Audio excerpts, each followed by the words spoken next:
네, 최경영의 정치본색 시작하겠습니다. 오늘 함께할 세 분 소개해드립니다. 장성철 공론센터 소장, 신인규 정당 바로 세우기 대표, 김민아 시사평론가 나오셨습니다. 안녕하세요. 네, 안녕하세요. 예, 장성철 소장님, 신인규 변호사가 계시니까 든든합니다. 왜요? 예, 오늘 이 뉴스를 두 분이 또 그래도 아무래도 국민의힘 딴 데서는 다루지도 않는데 뭐가 있어요?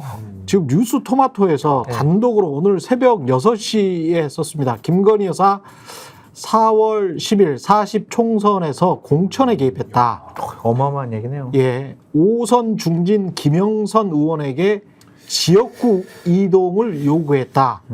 김건희와 김영선이 주고받은 텔레그램을 확인했다. 뭐 이런 내용이 나와 있습니다. 근데 이게 아직 확정은 한 적이지는 않아서 이런 이야기들이 근데 막 지방선거 많았죠. 루머는 많이 돌았어. 루머는 많이 돌았는데 뭐 확실하게 들었다 뭐 아니면은 뭘 봤다 뭐 혹시 이러실 거 있나요? 제가요? 예. 제가 뭐 제가요? 소문은 엄청 많았죠. 소문은 많았죠. 뭐 국민의원의 비례 누가 뭐 네. 또 김건희 픽이다 아니다 뭐 아. 통실에서 했다 안 했다. 근데 우리가 그건 확인할 수가 없고 뭐 한동훈 대표랑 사이가 멀어진 게 결국에는 또 뭐 김건희 여사가 한동훈에게 누구를 공천 줘라 마라 아마 이래가지고 사이가 나빠진 거 아니냐. 그래서 한동훈 대표가 문자를 그냥 계속 씹은 거 아니냐. 뭐 이런 뭐 헛소문 아닌 헛소문도 돌아다니는 것 같고 흉흉한 소문이 많은데 예. 만약에 뉴스토마토 이 기사가 사실이면? 의미가 있으려면 예. 김건희 여사랑 김영선 전 의원 간에 주고받은 그렇죠. 텔레그램 문자가 공개가 되어야 될 거예요. 예. 그래서 그거 없이 만약에 뉴스토마토가 기사를 썼다면 이건 그냥 소문 가지고 쓴 거고 만약에 있다면은 이제 어마어마한 사건의 파장이 벌어지겠죠. 그래서 저는 이 기사와 관련해서 아침에 좀 봤는데 예. 주목하는 것은 대통령실의 반응이에요. 대통령실 조용합니까? 아직까지는 반응을 보이지 않는다고 하더라고요. 그러니까 그게 아유 이거 우리가 건들면 더 커질 것 같으니까 그냥 뭐 별거 없으니까 저런 일 없으니까 그냥 뭉개고 가자라고 판단하는 건지 아니면 큰일 났다. 우리가 뭔가 반응을 보이면 토마토에서 텔레그램 문자를 확보해가지고 저거를 공개하면은 이거는 빼도 박도 못하는 거다. 쉽게 반응 보여서는 안 되겠다. 그렇겠지. 정보 파악부터 하자. 이런 건지 현재는 알 수는 없지만 대통령실은 상당히 조용한 것 같아요. 아직까지. 마지막 문장에 이런 게 나와 있네요. 기사 말미에 국민의힘 당직자 출신인 D 씨는 나 아니라고. 나는 J라고 J. 저는 J예요. 근데 여기가 전반적으로 다 A, B, C, D 이렇게 순서대로 돼 있기 때문에 J 씨라고 특정하지 않고 D 씨라고 했을 수도 있어요. 취재원 보호 차원에서. J 씨인데 네. D 씨라고 했을 수도 있다. 충분히 그럴 아니, 수 있지. 당직자셨던 건 또 맞으니까. 그렇지. 그건 또 맞으시죠. 제가 국민의힘 당직자 출신인 D 씨는 지난 총선 때 김 여사가 어떻게 했는지 다 알고 있다. 내가 어떻게 알아요? 다 알고 있어. 한나라당 공채 그리고 걸려 있는 사람들이 있어서 지금은 전말을 공개할 상황이 아니다고 했지만 D 씨는 김 여사와 김 전 의원이 주고받은 텔레그램 메시지들도 모두 갖고 있다. 내놔 얼른. 제가 만약 갖고 있으면은 그걸 가지고 제가 대통령실 김건희 여사를 협박을 해가지고 뭐 KBS 내가 방송 앵커 자리에 내놓으라고 그러죠. 제가 이러고 지금 핍박받으면서 다니겠어요. 저 아니고요. 그 대통령실의 관계자들도 이 D는 장성철일 거다. 그런 얘기를 막 하면서 저한테 전화 와가지고 막 여러 가지 탐색을 하는 것 같은데 그건 루머다. 예, 제가 좀 이따가 페북에다가 신인규 변호사님하고 상의를 해가지고 그런 소문을 퍼뜨리거나 그러한 얘기를 하고 다니는 사람들을 법적 조치를 하겠다라는 그리고 그 D가 누군지 밝혀라라고 제가 공개적으로 요구할 생각이에요. 기자회견 한번 하셔야 될 것 같아요. 기자회견하면 내가 더 이상하죠. 나는 국민의힘 당직자 출신 D가 아니다. 저는 J입니다. J다. 그래서 여기 보면은 B 의원도 J에게는 이제 이선이 있고 지금 B 의원이 있는데 MC를 만나서 MC가 캡처된 해당 텔레그램 메시지를 준 거를 받았다 이렇게 얘기하는 거지 않습니까? 그리고 그 텔레그램 메시지 캡처된 내용은 김건희 여사하고 김영선 전 의원이 주고받은 것인데 MC는 창원을 기반으로 경남은 물론 중앙에도 알려진 인물이다. 이렇게 돼 있고 MC는 당시에 김영선 의원을 돕고 있었다. 이렇게 돼 있어서 MC가 대단히 중요한 인물인 것으로 생각이 되고 MC는 전 누군지 알아요. 그렇죠. 아 그래요? 네. 그러니까는 지금 제이 씨도 MC가 누군지 안다라고 할 정도면은 제가 볼 땐 이 MC는 상당히 지금 거의 이제 지금 전화에 불이 날 정도일 것으로 생각이 돼서 곧 이 텔레그램 메시지가 나오지 않을까요? 그러면? 기자분들이 그러는데 예. 저는 안 봤는데요. 김영선 의원이나 그 MC는 저 명태균 씨라고 있어요. 명태균. 창원에서 활동하는 좀 유명하신 분이잖아요. 유명한 뭐라고 해야 되나? 예. 사주와 역학을 공부한 학자. 여기서도 그래요? 약간 마법 쪽에 좀 능하신 분이군요. 예. 그러니까 그분이 뭐 신내림 받고 뭐 이런 건 아니고 예. 그러니까 전통적으로 막 이렇게 공부를 해가지고 세상에 돌을 깨우쳤다고. 예, 그러신 분들. 네. 예. 그 분이 예. 얘기를 본인의 인생은 잘 결정하고 계시는 분이죠. 모르겠어요. 그걸 예. 얘기를 못한 것 같아. 이런 사건이 터질 거라고 얘기를 못한 것 같은데 예. 수사 받으면 꼭 좋게 될 것 같진 않은데 지금 이게 커질 것 같아서. 그 지금. MC라는 분이 명태균 예. 씨가 얘기하고 다녔으니까 이런 사실들이 밝혀지는 거지. 이걸 누가 알겠어요, 솔직히. 근데 이게 뉴스토마토가 현역 국회의원 2명, 그것도 다 국민의힘 쪽 아닙니까? 다 그렇죠. 뭐 민주당 쪽이 아니죠. 국회의원 2명의 증언이 매우 구체적이고 일치한다. 그럼 복수의 관계자고 일치한다. 그다음에 아까 MC까지도 같은 이야기를 하면 3명이 되는 그 거잖아요. DC도 있잖아요. 전 당직자 출신. DC. 나 아니라고 왜 나보면서 얘기하냐고. J 소장님 J는 말고 아니야. DC가 J는 아니고 이제 또 다른 DC가 또 다른 있어. 당직자 법적 조치할 거야, 법적 네, 조치. 뉴스토마토에 그러면 4명이 지금 일치하는 거잖아요. 최소 4명. 최소 4명. 네. 그러면 이거는 대통령실에서 무슨 김건희 씨가 해명을 하든지 그래야 근데 될것 이게요 같은데. 간단하게 이제 끝나진 어때요, 않을 진짜? 게 지금 네. 시작인데 저도 이 얘기를 듣고 있었거든요. 그렇죠. 그러니까 아, 이게 그래요? PK 쪽에 왜 그러냐면 네. 이번에 그 총선 결과 보시면 아시지 않습니까? PK 쪽에 현역 의원들 뭐 잠긴말 갖고 놀듯이 예. 어디 가라 저기 가라 해서 판을 짰는데 다 죽었어요 PK가.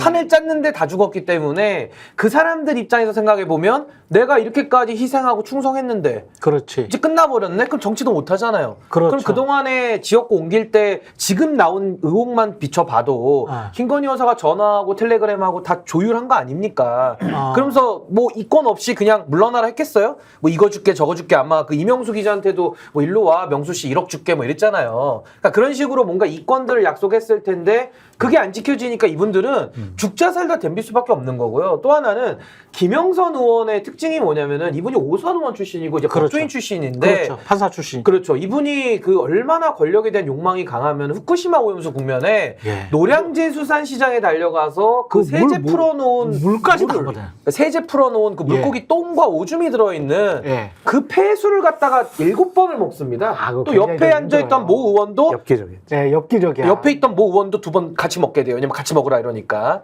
그래서 저는 김영선 의원의 그 권력에 대한 집착을 보면 요거 가만히 안 있을 사건이다. 앞으로 그건 털 수밖에 진짜 없다. 수영장 물보다 더 안 좋은데. 아, 먹으면 해롭습니다. 진짜 해로운데. 아니 근데 이제 그 저는 법적인 아. 거를 좀 설명드리고 싶은데 이게 지금 박근혜 대통령 사례가 네. 있잖아요. 네. 그러니까 윤석열 대통령이 공천 개입에 했다 해가지고 공직선거법 위반 3년을 구형해가지고 2년 실형이 나온 사건이 있습니다. 아. 총선을 놓고 2016년도 예. 총선인데요. 지금도 똑같습니다. 2024년도 총선을 놓고 지금 당에 개입을 했다는 거예요. 당무 개입을 넘어서서 지금은 공천 개입까지 했다 그러면 권성동 의원이 뭐라 그랬습니까? 그동안에 숱한 당무 개입 위반이 나왔을 때 야, 공직선거법은 당내 선거엔 적용이 안 돼. 이거는 총선만 적용되는 거야. 라고 권성동 의원이 늘 쉴드를 쳐왔거든요. 아. 근데 이 사건은, 즉, 김건희 여사가 개입했다는 이 사건은 그 권성동 의원의 말에 따르면 공직선거법이 적용되는 그 케이스예요, 지금. 그러네. 그래요? 그러니까 이거는 이제 더 확인이 이상 되면? 법적으로는 도망갈 길이 없다라는 거고 윤석열 대통령의 지금 최혜병 특검이 있고 김건희 여사 관련된 양명주 특검이 있잖아요. 그렇죠. 양평, 명품, 그다음에 그렇죠. 주가 조작 있는데 예. 전 이제 이거 김건희 여사 이 총풍 사건, 김건희발 총풍 사건이 만약에 위로 올라온다라고 한다면은 윤석열 특검과 김건희 총풍 특검이 예. 저는 더 우선순위로 이제 올라갈 수밖에 없다. 양명주를 뛰어넘는 일입니다. 예. 왜냐하면 권력을 사유화하고 민주주의를 회방하고 당내 정당 민주주의를 파괴했기 때문에 이거는 그냥 넘어갈 일은 안 된다. 우리가 그러면 가요 톱10은 있었어도 특검 톱10은 없는데 말이죠. 특검도 콘텐츠처럼 자꾸 이렇게 올라오네. 새로운 것들이, 네, 새로운 곡들이. 이거 하나만 말씀드릴게요. 예. 그래서 만약에 윤석열 대통령이 공모했을 가능성이 매우 높잖아요. 예. 그럼 공범되는 거고요. 만약 공모를 안 했다. 김건희가 혼자 설치고 다녔다 이러면은 윤석열 대통령은 오늘부로 대통령 자리에서 내려오셔야 됩니다. 아니면 가치기 이럴 수 때문에. 있잖아요. 내려와야 돼요. 김건희 여사가 만약에 예. 톡을 주고 받았어. 저게 톡을, 사실이야. 예. 근데 김건희 여사나 대통령실에서 아니 그렇게 영향력이 있었으면 김영선 전 의원 힘에 공천받고 당선됐을 거 아니냐. 내가 뭐 이렇게 영향이 있는 거 아니다. 이렇게 빠져나갈 수 이런 있잖아요. 거죠. 그 모든 범죄라는 것은 어떤 결과까지 나와야 성립되는 범죄가 있고요. 그렇죠. 어떤 행위만 해도 성립되는 범죄가 있는데 네. 요거는 후자입니다. 그러니까 어떤 결과를 만들어서 당선이 꼭 돼야지만 공천 개입이 되는 게 아니고 박근혜 대통령도 이겁니다. 한 2군데 여론조사 좀 돌려봐. 요거 했는데 공천 개입으로 윤석열 대통령이 처벌을 했거든요. 그렇죠. 그러니까 요것도 우리 장 소장님 말씀대로 아마 그쪽에선 그렇게 변명을 하겠죠. 근데 영향력이 얼마나 있었냐, 어떤 결과를 결과적으로 만들어내서 이득을 받냐가 중요한 게 아니라 그런 행위를 했다라는 게 나왔다라는 것 자체가 민주주의 파괴고 이걸 이제 우리 형법에서 위헌범이라 그러죠. 그러니까 위험이 있는 거기 때문에 이건 반드시 구성 요건에 맞으면 처벌이 가능한 거죠. 착수했다 이거죠. 착수로 끝. 착수를 한 것이고 꼭 기수가 추상적 위험. 됐을 리는 없는 것이다. 최상병 특검 같은 경우도 이런 식으로 빠져나가려고 하더라고. 내가 이게 사건을 이렇게 쭉 지켜보니까 지금 공판과정 군사제 법원의 공판과정과 관련해서 이제 그 이렇게 쭉 나오는 것들을 와치를 하고 있거든요. 계속 보고 있는데 논리가 이런 거야. 그러니까 본인이 직접 결재를 해버렸잖아요. 장관이. 장관이 결재를 한 다음에 어떻게 바뀌었어? 전화 와가지고 바꾼 거 아니야. 그 전화는 대통령이나 하여간 VIP급이 한 거잖아. 7070. 네, 7070. 그런데 어떤 식으로 빠져나가냐면 사인을 했어. 사인을 했는데 옆에 보좌관들이 아닌 것 같아요, 장관님. 그래가지고 내가 마음을 바꿨다는 거야.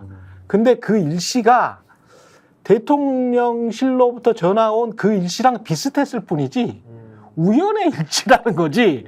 7070한테 전화 온 거는 국가보안상 말할 수가 없고. 그렇죠. 근데 그거는 그거고 나는 그거에 영향을 안 받았어.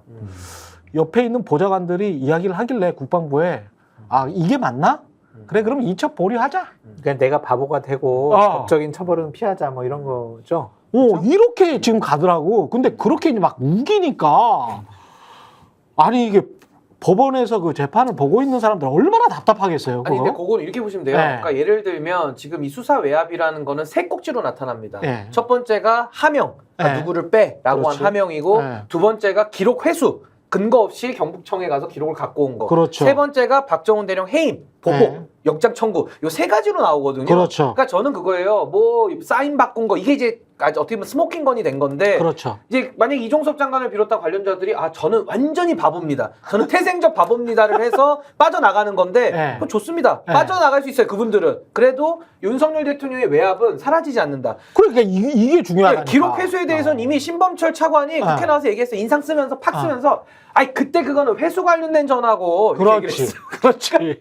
그리고 이미 박정훈 대령 해임 사건은 빼박이잖아요. 지금도 재판받고 있어요. 그렇죠. 그러니까 외압이라는 형태가 하나 두 개로 좀 나타나는 게 아니라 전방위적으로 나타났기 때문에 네. 일부 관련자들이 저는 바보였습니다. 저는 태생적으로 바보고 총 쏠 줄도 모르는데 저는 국방부 장관을 했습니다라고 할 수도 있겠지만은 네. 윤석열 대통령의 수사 외압의 실체는 없어지지 않는다. 그렇지. 줘야 되는 외압을 했다면 외압을 한 행위는 없어지지 않는 거잖아.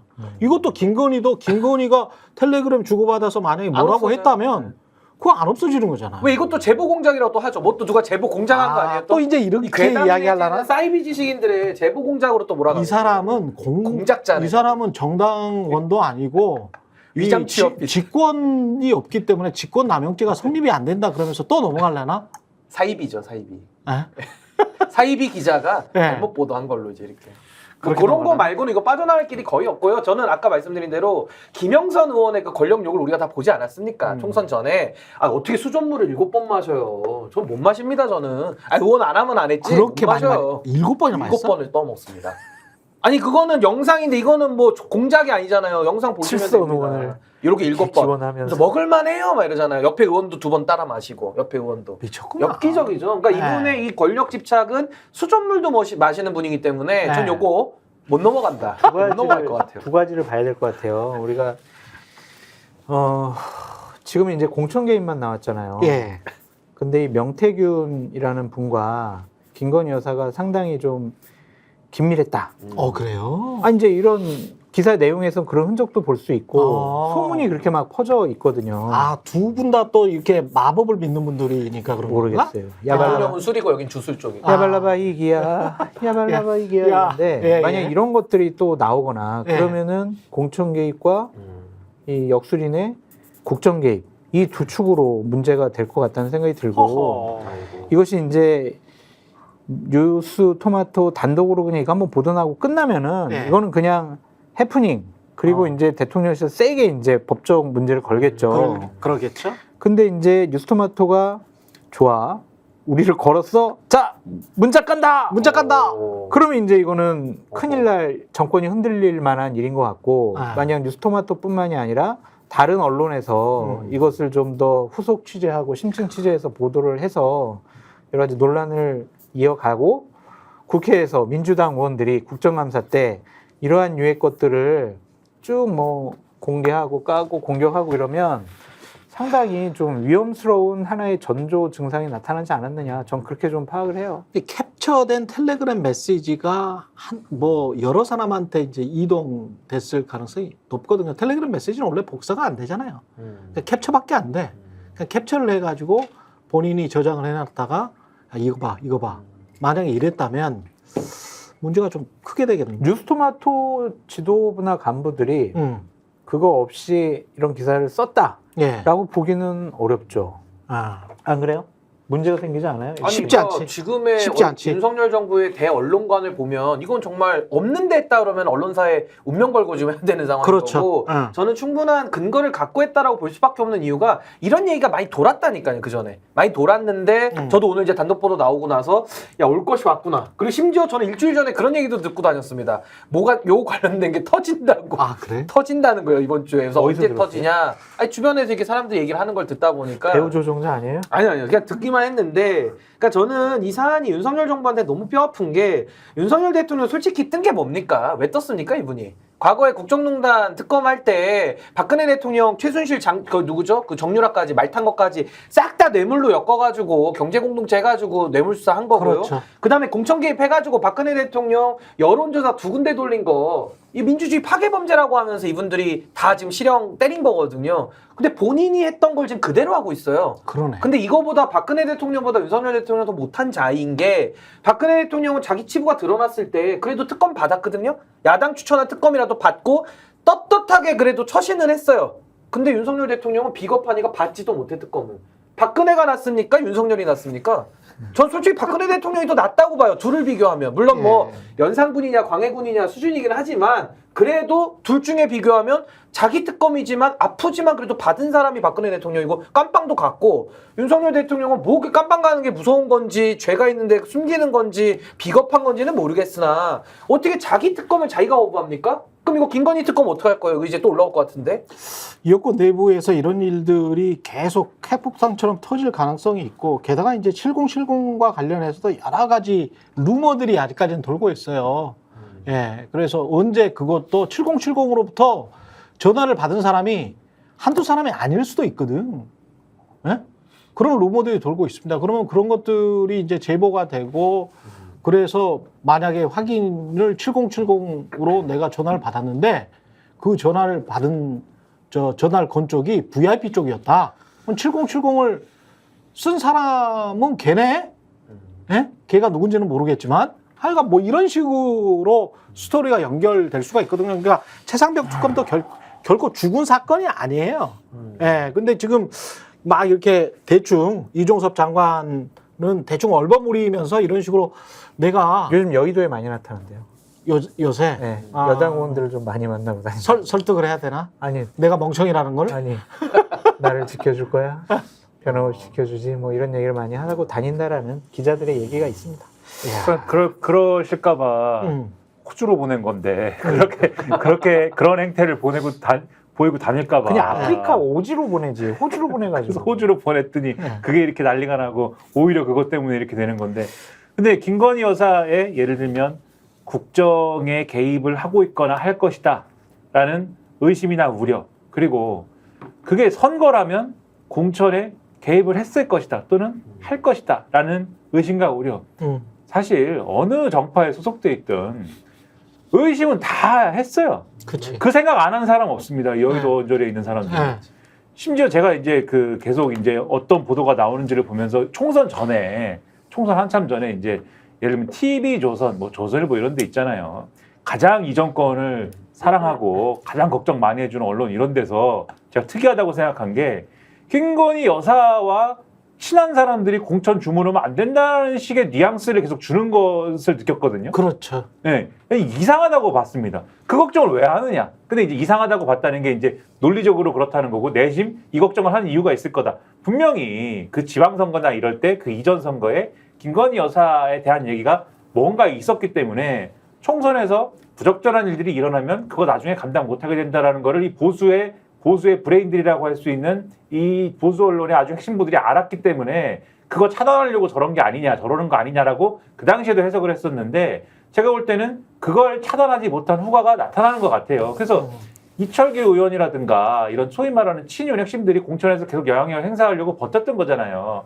그러면 뒤집어 얘기하면은 지금 나온 거는 뭐 김영선 전 의원이라는 분 하나의 사례지만 이 과연 하나의 사례겠느냐. 그치. 지금 말씀하신 대로 뭐 국정의 전반적인 어떤 여러 가지 사례로 나타날 수도 있는 것이지만 선거라는 걸 한정해 놓고 보면은 총선에 이 공천에 개입했다라는 의심을 살 수 있는 사례가 요거 하나가 아닐 것이고 그렇지. 선거라고 하면은 총선뿐만이 아니라 그 이전에 지방선거나 이런 데도 개입을 했을 것인가에 대해서 결국은 다 얘기가 나오게 돼 있고 다 거기에 대해서는 수사든지 뭐든지 하게 돼 있다 이렇게 근데 봅니다. 김영선 전 의원이에요? 전원이 안 됐어요. 공천 못 받았죠. 수석물도 맞았는데? 네. 한동훈이 맞았는데? 날렸지. 한동훈이. 야, 이거 너무했다. 7번. 아니, 수정물 마셨는데 공천 못 받았어? 야, 그래가지고 사이가 틀어졌다니까. 인간적으로 조금 너무했다. 근데 저는요 네. 이렇게 봐요. 윤석열 대통령이 인간적으로 너무하네. 윤석열 대통령이 세계 네. 기록 많이 세우고 있잖아요. 네. 세계 기록 많이 세우고 있는데 저는 최초의 레임덕을 뛰어넘은 데드덕 대통령으로 저는 기록될 것 같아요. 최초로. 아니 왜냐면은 바로 이- 데드덕. 너무 발언이 좀 센 거 아니 아니에요? 왜냐하면 레임덕 아니면 데드덕. 저 국기문란 아닙니다. 저 농구를 항상 됩니다. 한동훈 대표가 자꾸 농구 없이 이러면 데이드덕이면 경축입니까? 중축입니까? 중중입니다. 저 중중으로 봐요. 예, 중축입니까? 중중 데드덕. 거의 아니, 사망이죠. 지금 저 동물병원을 아니 응급실 농거를 드릴게요. 손가락으로 전화를 걸 수 있는 거면 경축인데 데드덕이면 이거 누워 있어야 돼요. 이거 안 돼요. 예, 전화 그래요? 못 하는데 예. 왜 데드덕이냐? 첫 번째 예. 인사를 본인이 원하는 사람 못 앉히면 이제 데드덕으로 가는 거거든요. 아. 한덕수 총리만 못 바꾸는 걸 봐도 예. 뭐 김문수, 이진수까지 얘기 안 해도 총리 하나를 못 바꾸잖아요. 그러니까 이 데드덕의 증상이고 두 번째는 이제 이견이 속출되게 돼 있거든요. 예. 이건 지금 이견 정도가 아니라 범죄 폭로 대회로 이제 국민의힘은 가고 있잖아요. 누가 더 큰 죄 저질렀나를 검찰청에다가 고발하는 게 아니라 언론에다가 흘리면서 범죄 폭로를 하고 있으니까 이견이 아니라 이거 범죄가 나오고 있고 마지막으로 이제 이게 제일 중요한 건데 보안이 완전히 무너지거든요. 근데 보안이 무너졌다라는 것은 물론 관료들 사회에서 내부 폭로가 나와도 뭐 있겠지만은 당내에서도 지금 당내에서도 뭐 서로 무슨 짓을 했는지 우린 모르지만 한 양쪽이 얘기했을 거 아닙니까? 김건희 여사를 중심으로 서로 전화를 하거나 이제 뭐 텔레그램을 주고받은 사람들이 양당 사자가 있는 건데 상대방 쪽에서 이걸 내지 않으면 뉴스토마토가 기사를 쓸 수가 없어요. 그러니까 누군가 한쪽은 보안을 깨기 시작했다는 그렇지. 거예요. 그러니까 이게 굉장히 중요하기 때문에 그동안에 아마 나쁜 짓들 많이 했을 거라고 국민들은 아주 합리적 의심을 하고 있었거든요. 그러면 바로 전화를 해가지고 야 참아 알았어 너 기관장 하나 줄게 이렇게 지금 들어가는 전화할 건가? 수 있어요? 김건희 여사 전화할 수 있어요? 그럼 경증이네 경증. 전화할 수 있어요. 전화할 수 있을 것 같아. 아니 그러니까 이게 사건이 났잖아. 네. 근데 이제 조용히 입 닫게 하고 그다음에 뉴스토마토에는 아무런 조치 취하지 않아. 그리고 빨리 전화를 하는 거지. 누구한테요? 아니 저 그쪽한테. 본인이 당했다고 생각하는 사람한테 서운한 사람. 알았어 3억짜리 3년. 그래 너 유학도 오케이? 가라 이렇게. 오케이? 근데 뉴스토마토에는 조치를 취할 수도 있습니다. 왜냐하면 아 그래요? 지난번에 한번 사실은 뉴스토마토가 그 관저 위치 선정에 천공이 개입됐다 이거 보도했다가 그 소송 걸리고 대통령실이 직접 그 기자들을 고소했잖아요. 그 다음에 뭐 시민단체로부터 또 고발당하고 그 다음에 대통령실 아마 출입 기자에서 막 배제가 되고 막 계속 이제 괴롭힘을 당했거든요. 그래서 근데 이제 여기에 또 이게 또 나온 거지 않습니까? 예. 그러니까 어떤 종류의 조치는 취할 것인데 근데 만약에 이제 우리가 상식적으로 생각하면은 예를 들면 이런 것들을 고소를 하거나 고발하거나 이랬을 경우에는 당연히 이 수사가 진행이 되면서 그렇죠. 이 사실에 대한 진위를 가리는 그렇죠. 것들이 진행이 돼야 되는데, 근데 이 정권 잡은 사람들 좋은 게 뭡니까? 이 수사를 뭉갤 수 있다는 게 또 좋은 거 아니에요? 그렇죠. 뭔가 조치를 취해놓고 지금 이 이전의 천공권이 사실은 그런 거거든요. 뭉개면서 이게 수사가 되는 건지 안 되는 그렇죠. 건지 함흥차사인 상태로 들어 넣어가지고 아마 그런 상태로 뉴스토마토나 이런 이제 사실은 그렇게 힘이 센 언론은 아니지 않습니까? 냉정하게 그렇죠. 얘기해서 그렇죠. 그렇죠. 이런 언론들을 계속 이렇게 탄압하는 국면으로 가면서 전반적인 언론 자유나 이런 것들은 사실 신경 안 쓰는 정권 아닙니까? 제가 뭐 이렇게 냉정하게 얘기해서 그렇죠. 그런 모습을 또 보여주지 않을까 걱정이 된다는 겁니다. 냉정한 것보단 객관적으로 이야기해서 그런 거예요. 언론 탄압을 하는 정권인 거는 맞죠. 그렇죠. 예. 뉴스토마토 기자를 한번 네. 초청을 해서 어떻게 취재를 했는지 뒷얘기가 뭔지 그것도 한번 좀 궁금하네요, 진짜. 예. 인터뷰 한번 해보시고요. 우리 정치본색 PD님, 예, 예, 참고해 주시기 바랍니다. 그리고 예. 이게 만약 뉴스토마토가 정말 환상 속에서 어젯밤 꿈에 이런 일이 벌어졌어라고 해서 꾸며서 쓰지 않는 한 100% 뒷얘기 다 나오게 돼 있습니다. 그렇지. 후속 취재 다 나오게 돼 있습니다. 그래서 근데 이제 며칠 이게 동안 좀 보시죠. 상당히 이제 신빙성이 있을 수도 있는 게 왜냐면 저는 믿지 않습니다. 그 전에- 여사님이 그런 행동을 했을 거라고 믿지 않습니다. 그 전에 자, 아, 왜 제 말은 무시해요? 아니, 근데. 알았어요. 아니 저도 똑같아요. 추정입니다. 근데 제가 알고 있는 사실을 근거로 한 추정은 이래요. 그때 그 2,000명 증언할 때 있잖아요. 2,000명 증언할 때 제가 어떤 그 4대 신문사의 편집국 간부로부터 대통령실 고위 관계자와 만나서 점심을 먹는데 우리 2,000명 증언하면 총선에 어떻게 될 것 같아? 라고 제가 말했잖아요. 네. 그래서 도움이 된다라고 편집국장이 이야기를 하니까 네. 그러면 그 다음 날에 그냥 쫙 다 나갔거든요. 그 맞아요. 2,000명 증언이. 그거는 팩트예요. 네. 제가 이제 그렇죠. 직접 들은 이야기니까. 그렇죠. 근데 진중권 씨가 57분 동안 통화를 하면서 김건희 씨도 2,000명 증언이 마치 무슨 과학적이고 강력한 숫자처럼 이야기를 했다며요. 확신에 차서 막 그렇죠. 근데 2,000명 증언이 그때 편집국 간부의 이야기를 들어보면 총선용이었거든. 네. 총선용으로 그냥 밀어붙인 거거든. 근데 김건희도 2,000명을 알고 있었고 총선 직후에 전화를 했는데 거기에 관해서 그렇게 강력하게 이야기를 했고 지금 이 의료대란의 사태까지 났다면 김건희는 총선과 관련해서 상당히 많이 관여한 정황이 있는 거 아닌가? 이 영부인이 김건희 씨가 2,000명을 알아서 뭐해? 국정인데. 그럼 본인이 뭘 알아서 2,000명이야? 평론가일 수도 있고 평론가일 수도 있고. 평론가일 픽스 한번 나오세요. 만물 박사일 수도 있고 유지 박사님 한번 모든 고정 출연을 하시면 어떨까? 그러니까 여기 의자 하나 네. 더 놓고 같이 네. 한번 대화 좀 해보죠. 여기서 누가 만나? 우주를 유지시키는 유지 만물 박사. 예? 유지 박사님 한번. 유지 박사님. 오늘 그 조선일보 좀 전면 광고 보셨어요? 조명하고 뭐였어요? 천공 스승님이 예, 청공 스승. 책을 내가지고 청공에게도 청공 스승. 네. 청공이 책을 내가지고 네. 전면 광고를 했더라고. 예. 야, 근데 그런 거를 조선일보에서 실어주나? 막 안 크다. 이제는 대놓고 해요. 대놓고 다 그냥. 안도 크고. 아니 그리고 돈도 많이 줬나 보네. 많이 줬겠죠. 돈도 많이 줬나 보네. 네. 궁색하니까 조선일보도 우리가 이제 그 저널리즘 배우다 보면 광고 자체도 이래요. 이렇게 좀 이 시대 화제의 인물 천공. 그가 세상에 던지는 삶의 지혜와 가르침. 하루 한 장. 역설의 가르침 365. 전면 광고. 드러내놓고 하네. 이렇게 천공이 막 드러내놓고 해. 전 세계 유튜브 2억 5천만 뷰. 인생의 성공을 위한 위대한 강연. 하루 한 장 역설의 가르침 365. 값이 23,800원. 책을 냈어. 그러니까요. 본인이 유튜브에서 막 그 떠든 소리를 가지고 그치, 이제 바탕으로 책을 냈다는 제가 맞습니다. 그 지혜를 좀 더 최경영 기자님 네. 좀 더 아니, 깊이 근데- 있게 하기 위해서 네. 한 권 선물해 드릴게요. 여기 정말 좋은 내용이 많이 있어요. 제가 읽어드릴게요. 예. 상식을 깨야만 자연의 이치를 똑바로 볼 수 있다. 그래서 이 정권이 상식을 깼다. 예. 사기를 당했다면 그런 환경을 만든 나의 욕심부터 살펴라. 그래서 주가 조작이? 모든 게 내 탓이구나. 돈을 제대로 쓰면 10배로 들어오지만 네. 함부로 쓰면 10배로 나간다. 그래요?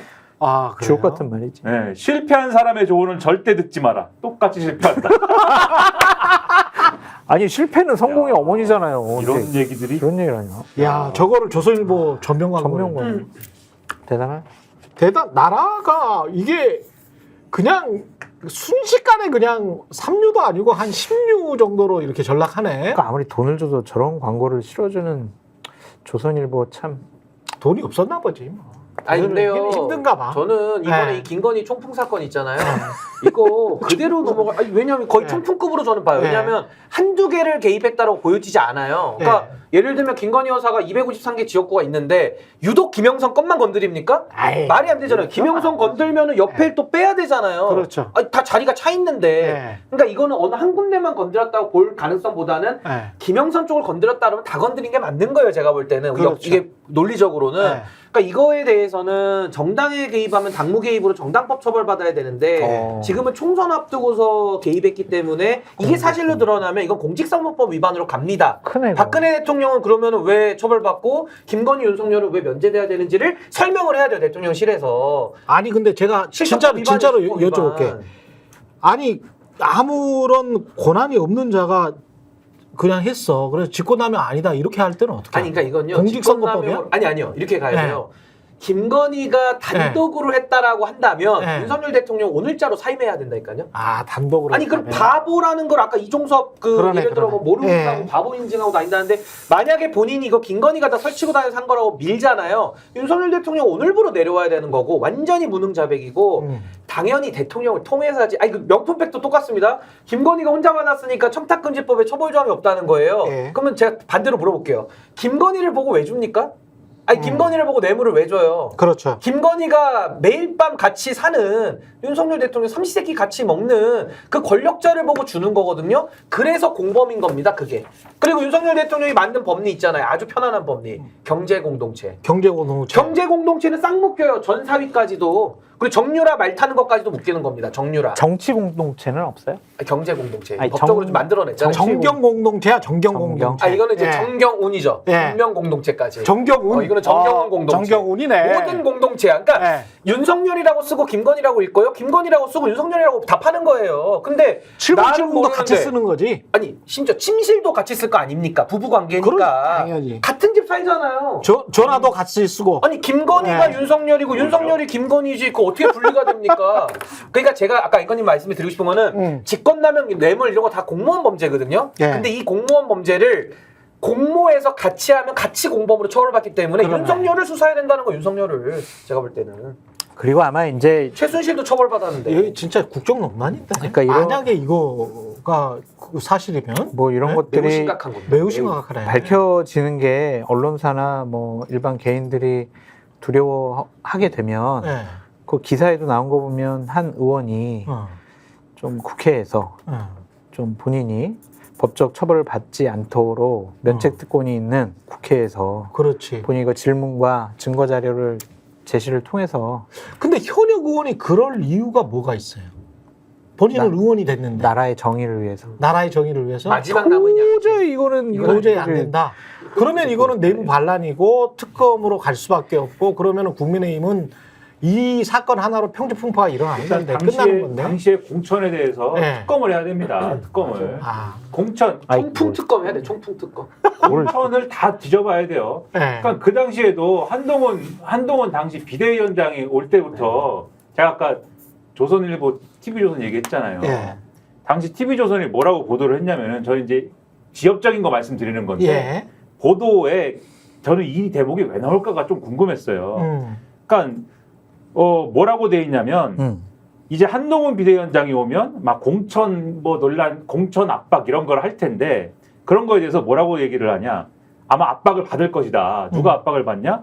현재 대통령과 가장 가까운 이철규 인재영입위원장 그리고 김건희 여사와 자주 소통하는 것으로 알려진 박성민 의원 등이 압박을 받게 될 것으로 보입니다. 이렇게 얘기를 하고 기자가 그 다음에 이 얘기를 근데 한 번 하는 게 아니고 자꾸 하는 게 예를 들면은 TV조선 기자가 그렇죠. 기자가 뭐 브리핑 같은 걸 하면서 이런 얘기를 해요. 그리고 또 다른 또 TV조선의 또 다른 보도에서 또 예를 들면은 이 박성민 의원에 대해서 예를 들면 제가 뭐 박성민 의원이 그렇다라는 얘기를 하는 게 아니라 그렇죠. 예를 들면은 울산 중구에 지역구를 둔 초선 박성민 의원은 사무부총장을 지내다가 강서구청장 선거 패배 이후 당직에서 물러났는데 여전히 이철규 위원장과 인재영이 업무를 함께 다루며 막후 조율 역할을 하고 있는 것으로 알려졌습니다. 무엇보다 김건희 여사와 수시로 소통하는 인물로 알려져 있는데 당 지도부 일각에서 강서구청장 공천에 강력히 반대할 때도 혼자 공천을 해야 한다고 주장해 관철시켰고 그 이후에도 실세 역할을 하고 있습니다. 이런 거를 TV조선에서 보도를 했단 말이에요. 이 당시에. 아, 저게 뉘앙스를 다 넣어버렸네. 그러니까 이게 2023년도 지난해 12월 한 11일 뭐 이렇게 중순쯤에 막 하는 얘기예요. TV조선이. 그러니까 한동훈이 와서 얘네를 정리해야 돼.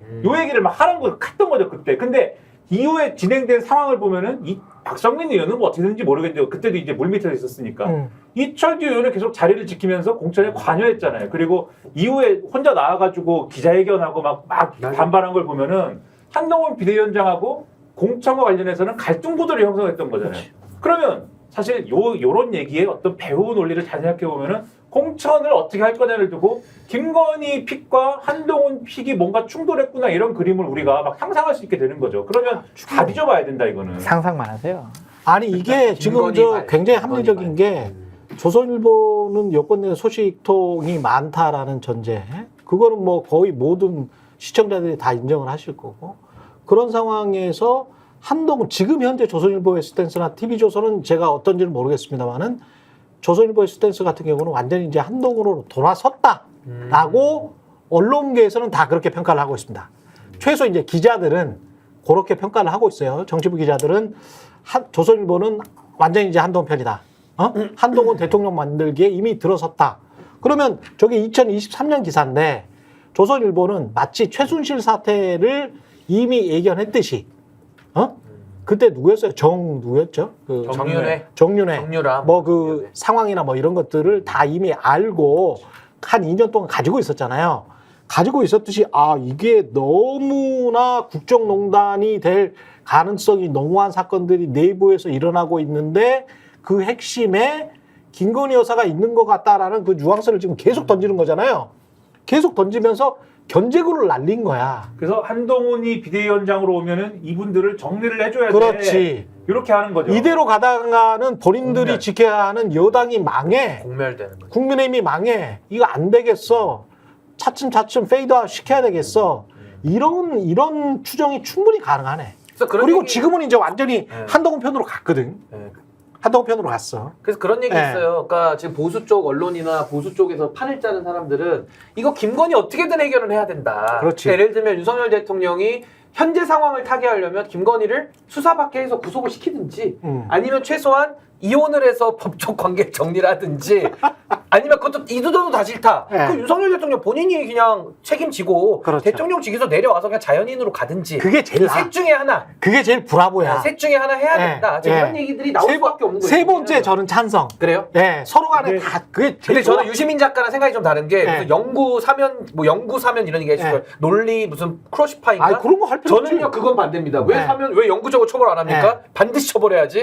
저는 그건 반대. 근데 이제 보수 인사들이 차마 그것까지는 주장을 못하니까 저도 그 얘기는 들었어요.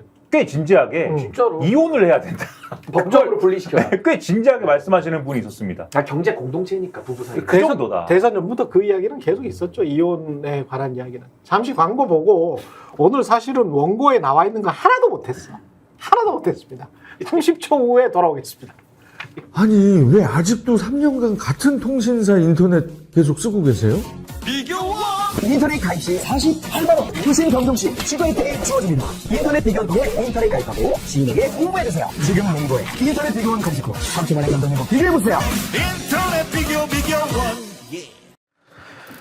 네, 인터넷 가입 혜택 비교하느라 시간 낭비하고 계시는 분들에게 3년마다 가입만 해도 현금 사은품을 주는 인터넷 비교원을 소개하겠습니다. 인터넷과 휴대폰 그리고 가전제품 렌탈을 비교원을 통해 가입할 때는 최대 48만원, 알뜰폰 또는 휴대폰을 통신사만 변경해도 최대 30만원, 정수기 렌탈 최대 30만원, 총 108만원이나 되네요.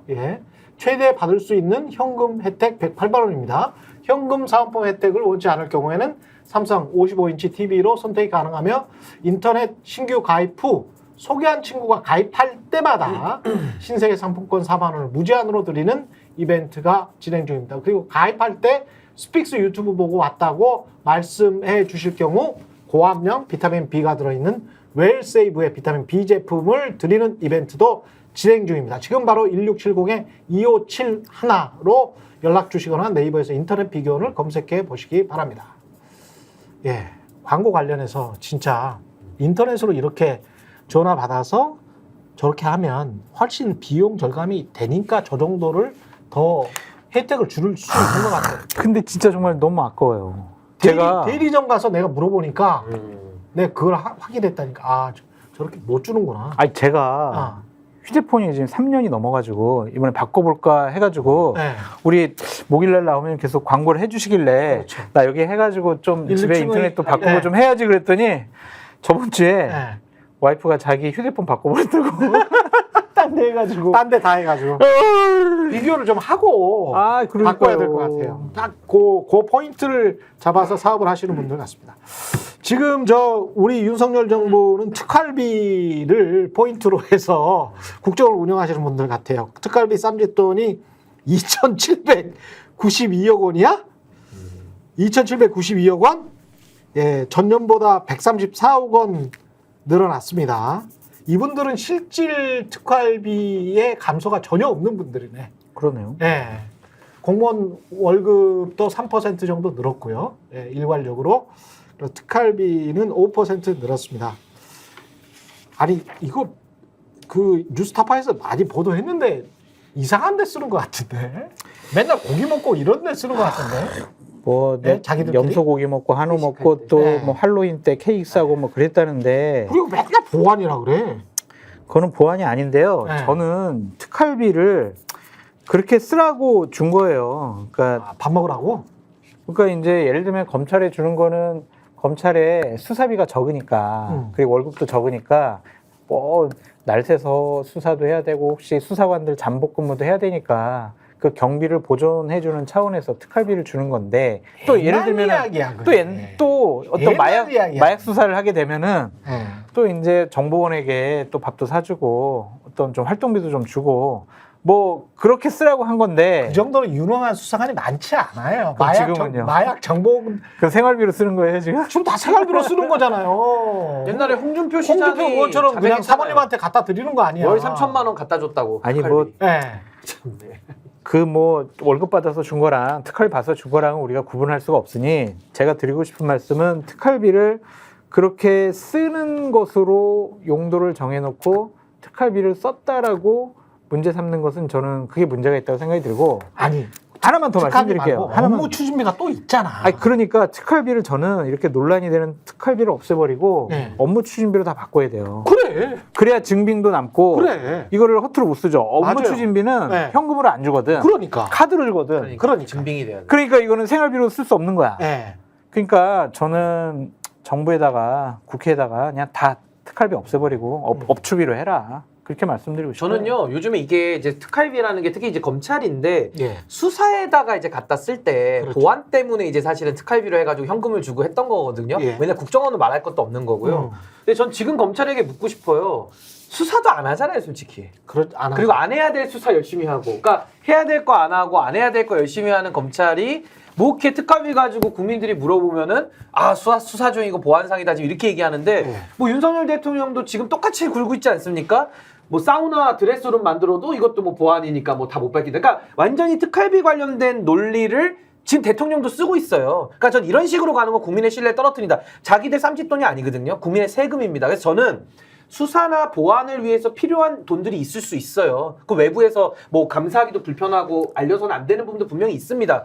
그 제도를 만드는 것과 지금의 특활비를 자기들 쌈짓돈 쓰는 듯이 하면서 감시도 안 받고 견제도 안 받고 자기들 용돈 쓰듯이 이렇게 하는 것은 안 된다. 그러니까 저는 여기에 대해서는 반드시 제도적인 저는 제동과 저는 검토를 받아야 된다라고 생각합니다. 그렇죠. 없애야 돼. 솔직히 말해서 말이죠. 제가 28년 동안 기자 생활하면서 지금 유튜브 생활하는 거 빼고 말씀드리는 겁니다. 아니 그 업무 추진비나 특활비나 가지고 기자들이랑 밥 먹잖아. 밥 먹죠. 국정원도 그렇고 검사들도 그렇고 제가 검사들하고도 그렇고 국정원 직원하고도 그렇고 같이 밥을 먹고 술을 먹었거든요. 같이 밥 먹고 술 먹었는데 그거 본인들 월급 아니잖아. 예? 그렇잖아요, 솔직히. 네. 그거를, 그리고 이 사람들이 무슨 뭐 엄청난 마약, 무슨 국제 사기단 뭐 이렇게 해가지고 그 사람들한테 뭘 침투시켜가지고 뭘 쓰는 게 아니고 사실은 이 사람들 그냥 공무원들이에요. 만나보면 국정원 직원들도 기자님 뭐 특종이나 뭐 이런 거 하시면 쓰기 전에 9시 뉴스 나가기 전에 20분 전에라도 저희한테 먼저 알려드리면 저희가 서류해서 이렇게 원장님한테 먼저 보여드리면 저희도 면도 서고 여러모로 좋지 않습니까? 그리고 서로 정보도 교환하고 이런 식으로 이제 밥 먹고 뭐 이러는 거예요. 지금도 그럴지 안 그럴지는 모르겠지만 근데 이걸 가지고 뭐 얼마나 대단한 일을 한다고 지금 이 난리를 치는 거야. 물론 대단한 일을 하는 경우도 가끔 있지. 근데 가끔 있다니까. 근데 그나마 가끔 있어. 네. 밖에 사람하고 먹었다면 네. 그나마 뭐 우길 수 있을지도 몰라요. 그래도 네. 업무 관련이 조금이라도 있다. 그러니까 이게 그게 특활비가 맞냐? 업무 추진비로 했어야지 뭐 이럴 수도 있는데 그나마 어쨌든 뭔가 업무 관련한 사안이니까 얘기해 볼 소지가 있는데 가령 뭐 최근에 보도를 보니까는 국정원은 탈북하신 분 있잖아요. 탈북하신 분한테 처음 탈북하신 분한테 네. 우리 그 한우를 먹여줬다고 그러더라고요. 근데 한우를 먹여줬는데 탈북을 한 지 얼마 안 되니까 이 한우 맛을 모르겠다고 그래서 그 다음날은 삼겹살을 먹여줬다. 그래서 맛있더라. 이런 얘기인데. 삼겹살이 더 맛있더라. 아, 그럼요. 이분은 한우가 안 통하네. 그렇죠. 아니, 근데 한우부터는 뇌물인데. 근데 이제 탈북을 하셨으니까. 근데 이제 그러니까 그런 거를 우기면은 어쨌든 업무 관련일 수도 있는데 특활비가 지난번에 보도나 이런 걸 통해서 문제가 된 사안은 뭐 자기들끼리 먹었잖아요. 자기들끼리. 그렇지.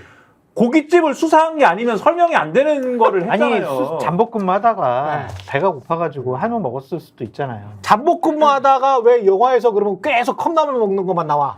잠복근무하다가 한우 먹는 거를 그러면 영화에서 틀어라 그래.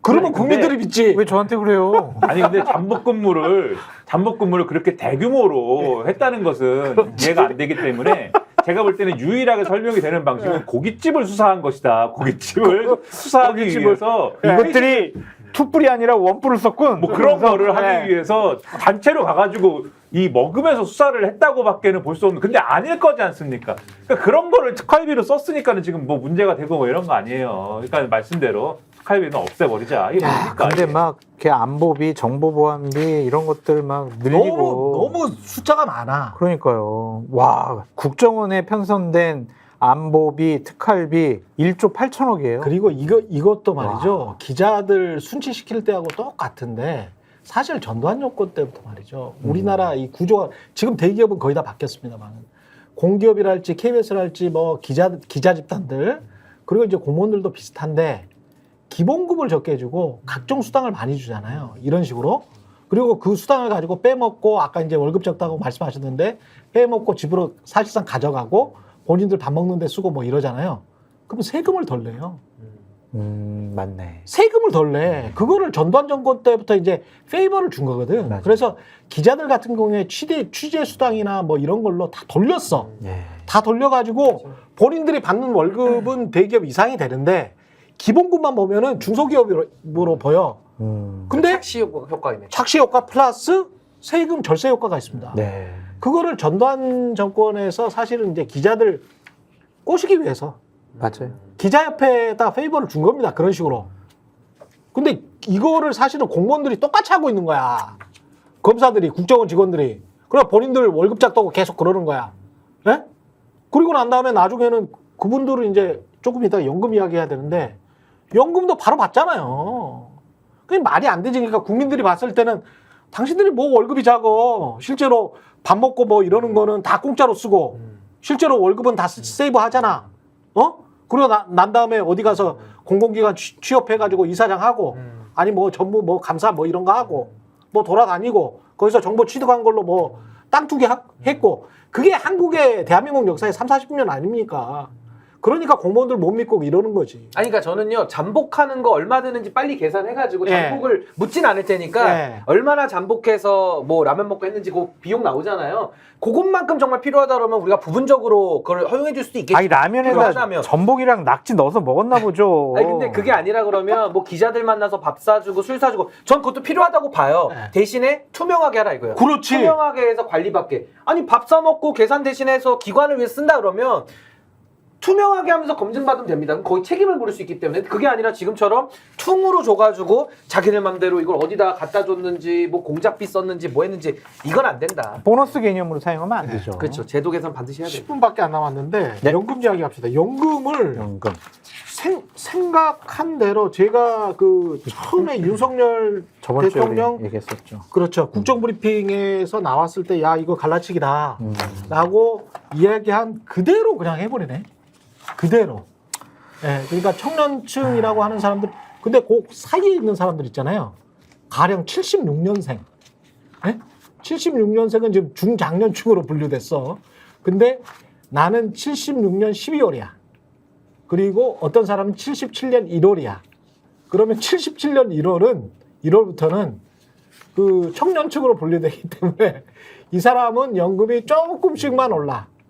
76년생부터는 연금이 팍팍 올라. 네? 이게 지금 말이 되나? 이런 분류 체계가. 그리고 지금 연금이 천조예요. 국민연금이 천조야. 네. 천조를 우리나라 국민연금이 90년대 초반부터 지금 활성화가 됐잖아요. 근데 연금을 주기 시작하는 그 시점에 연금을 10년, 20년 내신 분들이 아닐 거 아니에요. 91년도에 받으신 분들 2년도, 3년도, 4년도, 5년도, 6년도, 7년도, 2000년도까지도 연금 10년도 안 내신 분들이 연금 혜택을 엄청나게 받으셨거든요. 맞죠. 그리고 그동안에 그게 굉장히 많이 쌓였어요. 네. 근데 그분들에 관해서는 뺏지는 못하니까 그분들은 그냥 혜택 받고 이 연금 제도가 도입돼서 연금을 꾸준히 납부해온 예? 액면 그대로 납부해온 중장년층은 더 내라. 네. 그러면 1000조 원을 쌓아놓은 주체는 네. 사실은 중장년층이거든.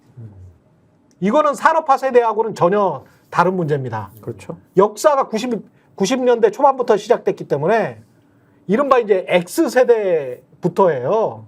X세대부터 연금을 제대로 쌓기 시작한 거야. 한 94, 5년부터.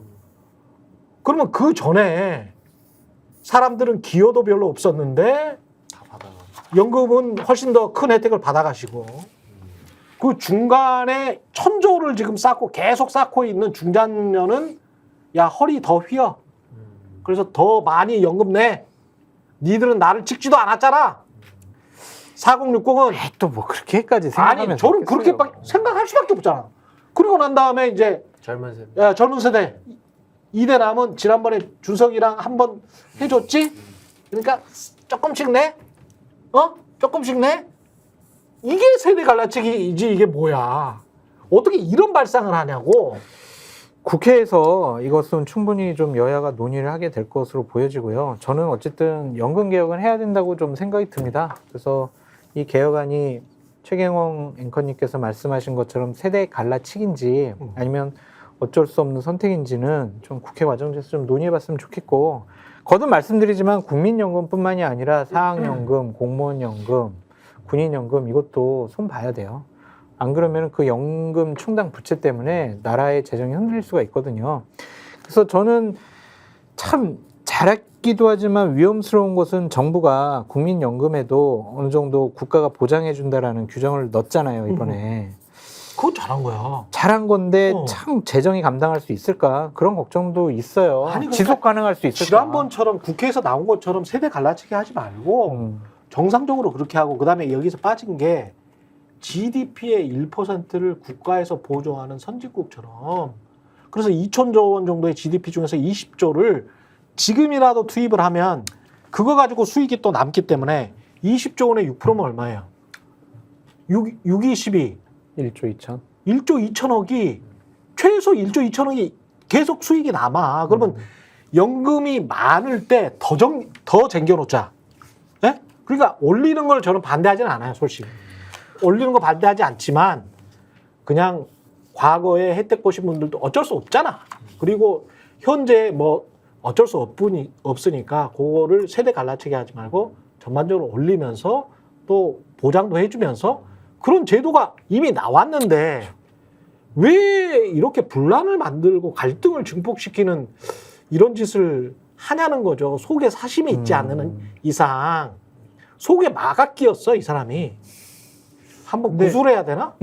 근데 저는 이제 이 예를 들면 뭐 자동 안정 장치라든지 예. 그다음에 세대별 차등화라든지 보험료율 인상에 대해서 이런 효과는 이제 지난주입니까? 뭐 효과에 대해서 말씀드린 것 같고 네. 과정이 저는 되게 또 이것은 참 재밌는 부분이다라고 생각이 드는 게 예. 지금 지난번에 분명히 국회가 어쨌든 간에 이래저래 해가지고 여러 과정을 거쳐서 합의를 하려다 못한 바가 있지 않습니까? 네. 그게 이제 보험료율 13% 올리는 거하고 그다음에 소득대체율을 44%로 하자까지 갔던 거잖아요. 민주당 안이. 그래서 44%로 하느냐 43으로 하느냐 이거 가지고 합의가 안 된 상황에서 네. 그 당시에 이제 대통령실이 뭐 어떤 입장이었느냐? 아 근데 님들이 얘기하는 거는 모수개혁에 대한 부분인데 우리 연금이라는 거는 구조개혁을 같이 안 하면은 지금 큰일 나기 때문에 구조개혁까지 함께 논의해야 되기 때문에 일단은 합의하지 말고 다음 국회로 논의를 넘기자 그래갖고 모수개혁이 합의가 안 된 거잖아요. 그러면 정부안이라는 거는 최소한 그런 구조개혁에 대한 게 같이 나와야 되지 않습니까? 근데 지금 여러 가지 뭐 새로운 장치들을 얘기를 했는데 심지어 세대별로 차등화해가지고 보험료를 올리는 거는 제가 언론 보도를 보니까 세계 최초래요. 세계 최초의 세계 기록을, 최초야. 세계 최초의 기록을 또 이게 누구 머리에서 나온 거야? 근데 도대체? 아무튼 간에 네. 근데 요 세계 최초의 기록을 썼는데 아무튼 간에 보통은 이제 소득별로 그렇지. 예, 더 버는 놈은 더 내고 그렇죠. 덜 버는 놈은 더 내고 뭐 요거 네. 가지고 하는 거지 세대별로 이렇게 속도를 이게 하는 거는 세계 최초인데 아무튼 간에 그러면은 최소한 이번에 그러면 구조개혁을 어떤 방향으로 하느냐가 나와야 되지 않습니까? 근데 결국 이번에 이런 장치 저런 장치 다 얘기한 것도 결국은 보험료율 오르는 거를 어떤 속도로 할 것이냐 이런 얘기하고 그 다음에 소득 대체율과 관련돼서 즉 연금을 얼마를 내가 받는 거야를 관련해서 향후에 어떻게 이게 조정될 수 있어라는 얘기하고 요게 덧붙여져 있는 거잖아요 지금. 그러니까는 구조개혁에 대한 얘기는 사실은 아니에요. 모수개혁에 플러스 뭐 보조적인 게 붙어 있는 것이지. 그럼 구조개혁에 대한 얘기를 안 할 거면 지난번에 국회 합의한 거에 대해서는 왜 그런 어깃장을 놨습니까? 그렇지. 이런 얘기를 할 거면 그렇지. 세계 최초의 장치를 얘기하고 막 다양한 이런 얘기를 할 거면은 임기 초에 대통령이 보관해 가지고 나는 이런 생각을 하고 있는데 이걸 포함해서 국회에서 얘기를 해주세요. 이렇게 했어야 이런 장치를 기본으로 해가지고 포함해가지고 국민적 합의를 도출하기 위해서 이렇게 냅니다. 국회가 이렇게 되고 지금쯤 합의가 됐겠죠. 지금 이렇게 얘기해가지고 과연 국회가 이거 합의하겠습니까? 그래서 저는 그래서 효과에 대해서는 이미 이제 쭉 말씀드렸으니까 그 부분은 제가 리바이벌은 안 하는데 과정도 이거는 연금개혁을 하기 위한 어떤 의지가 실린 과정이냐에 대해서도 상당한 의구심이 있다 이겁니다. 근데 저는 그 사회적 합의가 당연히 필요하지 않겠습니까? 그렇죠. 연금 문제는 네. 너무 예민하기 때문에 맞아요. 이게 정말 뚜렷한 방법이 없으니까 우리가 이렇게 오랜 시간 해결 못했고 이거 해결 안 하면 또 시한폭탄 돼서 언젠가 터진다는 거잖아요. 그러니까 전 매우 어려운 문제인데 이 문제에 대해서 저는 여쭤보고 싶은 게 공적연금이 과연 신뢰가 가능하냐? 그러니까 신뢰를 이어갈 수 있느냐가 전 첫 번째 의문이고 이거 개선도 가능하냐? 왜냐하면 아니 자식들을 한 2명씩 난다는 걸 전제해놓고 이 판을 짰는데 지금은 출산율에 대해서도 지금 0.5로 이제 수렴돼가지고 이제 인구 0으로 간다는 거 아닙니까? 이건 명확한 현실이잖아요. 그러니까 저도 이 인구 문제에 대해서 이게 해결되지 않으면은 연금에 대해서는 어떤 안을 갖고 오고 어떤 숫자를 껴맞춰도 이 근본이 해결 안 된다. 그러면 전 이걸 갖다가 세대적으로 나누거나 뭐 이런 방법이 다 불필요한 게 대한민국에서 지금 안 힘든 세대가 어디 있습니까? 그렇죠. 저는요 0세부터 100세까지 정말 제 눈에는 다 불쌍하고 다 힘들어 보여요. 그렇죠. 지금 대한민국이. 맞아요. 그런데 어디를 더 고통을 주고 어디를 더 배려하겠다? 이게 불가능한 얘기예요. 그렇죠. 그럼 저는요. 지금 상황에서 우리가 해야 될 일은 뭐냐? 이 연금제도에 대한 실패를 인정하고 전 이걸 더 살리려고 노력할 필요가 없이 소득 재분배와 사회 안전망을 짤 수 있는 또 다른 체제를 차라리 고민하는 게 더 낫다. 그럼 저는 그게 뭐냐? 저는 이제 이재명 대표의 기본사회론이나 그 취지는 제가 동의하지만 그동안에 얘기했던 기본소득에는 제가 동의를 못하는 이유가 선거 때마다 철학적 배경 없이 나왔거든요. 근데 그런 게 아니라면 저는 정말로 예를 들면 일자리가 사라지고 있다, 무인화되고 있다, 지금 다 기계가 대체하고 있다. 그리고 고용 유연화라는 것도 우리가 받을만 하거든요. 이런 노동 정책을 갖다가 우리가 도입하는 걸 전제로 그리고 복지도 지금 복지 가보십시오. 내가 어디 복지에 해당되는지도 모를 만큼 복지가 엄청 복잡하게 돼 있어요. 이런 것도 효율화를 한다라는 걸 전제로 해서 전 연금 문제를 선택제로 좀 가는 게 좋겠다. 국회에서 할 거예요. 네, 해서 논의. 선택제로 하면서 연금을 풀 사람은 풀어주고 탈퇴를 가능하게 한 다음에 저는 기본소득을 낮은 단계라도 제가 지금 말씀드린 이런 노동정책이나 여러 가지 복지 정리라는 거를 전제로 해가지고 저는 그런 형태의 기본소득, 그래서 저는 이름을 이걸 동행소득이라고 그냥 부르는데 이런 차제의 어떤 구조개혁을 기반으로 한 미래 형태의 그런 소득구조를 전 좀 고민하는 게 더 낫지 않겠냐. 자꾸 연금에 매달리는 것보다는 전 좀 더 다른 평면에서 우리가 고민해봐야 되지 않을까? 근데 그런 생각 좀 많이 합니다. 신 변호사님, 저도 이렇게 연금 자율적인 선택에 의해서 가입 탈퇴 여부를 결정하는 게 맞을 수도 있다라고 생각이 드는데 그렇게 되면 아마 연금 제도가 지속 가능하지가 않을 것 같아요. 그러니까 예를 들면 건강보험 문제도 그렇잖아요. 맞아. 네. 저는 건강보험 이게 탈퇴하고 싶어요. 저는 병원을 안 가니까 거의. 근데 많은 금액을 보험료로 내니까 너무 아깝더라고요. 예. 근데 제가 안 내고 저 같은 사람이 안 내면 상대적으로 좀 취약한 분들, 나이 드신 분들, 그분들이 건강보험 혜택을 못 받을 것 같아요. 그래서 저는 세금 낸다라는 생각으로 건강보험을 내고 있는데 만약 이런 것들도 자율적인 선택을 하라고 한다면 과연 공적 연금, 공적 보험이 지속 사라지죠. 가능할까? 그러니까 저는요, 예. 이 부분은 조금 우리가 분리해서 볼 필요가 있는 게 공적연금도 사실 준조세라 그래서 소득재분배 기능이 있거든요. 네. 그러니까 저는 그 소득재분배 기능을 이 지금 죽어가고 있는 연금제도를 가지고 우리가 굳이 소득재분배를 논의할 게 아니라 네. 차라리 그건 조세제도를 우리가 좀 더 가진 사람, 좀 더 많이 벌고 여유 있거나 아니면 불로소득을 많이 얻는 사람들에게 우리가 세금을 좀 더 물리는 방향으로 가는 게 맞지. 이걸 가지고 공적연금이라고 하는 이 정말 그 오래된 틀, 정말 인구구조나 이런 게 과거의 틀을 갖다가 지금 만들어 놓은 제도가 돼 있는 건데 이걸 유지시키고 이걸로 소득재분배하겠다고 유지시키는 건 전 좀 맞지 않는다. 차라리 조세제도를 개편해서 저는 말씀하신 부분을 해결하는 게 맞고 연금에 대해서는 연금이 연금 기능을 못하니까 오히려 제가 말하는 구조개혁은 연금 구조개혁이 아니고 사회 전반적인 구조개혁을 통해서 정말 이제는 기본소득, 이재명 대표가 말하는 기본소득과는 좀 다른 얘기로 저는 그런 좀 더 고차원적인 얘기를 좀 이제 해봐야 되지 않을까? 왜냐하면 일자리 감소 문제는 너무 심각하거든요. 그럼요. 정부가 늘 거짓말하는 게 그겁니다. 국민 여러분 속지 마세요. 어느 대통령 후보든지 간에 나오면 일자리 100만 개 늘 공약해요. 100만 개를 못 만듭니다. 그러니까 100만 개 채우려고 세금 넣어가지고 다 일자리 만들고 풀 뽑고 있거든요. 그게 아니라 이제는 일자리가 없어요. 젊은 사람들도 생각해 보시죠. 신문 배달이나 주유소, 그 옛날에 셀프 주유소 없었을 때는 주유소 죽겠습니다, 저도. 알바라도 했는데 지금은요. 카페에서도 키오스크 다 들어가지고 뭐 알바 자리도 못 구해요. 그러니까 이게 연금이라는 게 소장님 말씀대로 이 소득 재분배도 있는데 더 중요한 건 사회 부조 기능에서 60대 넘어서 은퇴자들만 그럼 소득 재분배 그 사회 보장 기능이 필요하냐? 그게 아니라 이제는 정말 20대, 30대, 40대 모든 세대가 다 어렵기 때문에 조금 더 이거는 일자리 무인화와 일자리 감소 부분까지 같이 좀 논의를 해봐야 된다. 전 그런 생각이 좀 듭니다. 이 세상 뒤엎어야 됩니다. 제가 정말 요새, 뒤엎는 요새 국회에서 무슨 레닌 얘기하고 무슨 볼셰비키 혁명 얘기하는데 좋다. 국민의힘이 얘기했잖아요. 레닌 얘기하고 볼셰비키 혁명. 네. 그렇게 갑시다 그러면 국민의힘이 얘기했으니까. 차별금지법 찬성론자예요? 예? 차별금지법 그것도 찬성론자예요? 합시다. 차별금지법. 아, 네. 그럼 공산주의자네. 안창호 인권위원장의 기준에 의하면 빨간색은 공산주의자야. 빨가면 또 국민의힘인데. 네? 네, 여기까지 정치본색 하겠습니다. 장성철 소장 그리고 신윤규 변호사, 김연아 평론가 함께했습니다. 고맙습니다. 감사합니다. 저희가 얘기할 때 오셔가지고 라이브로 관전하시기 바랍니다. 반드시 주변 사람들 데리고 오시기 바랍니다. 구독, 좋아요, 알림 설정 해주시기 바랍니다. 좀 살려주십시오, 저 좀.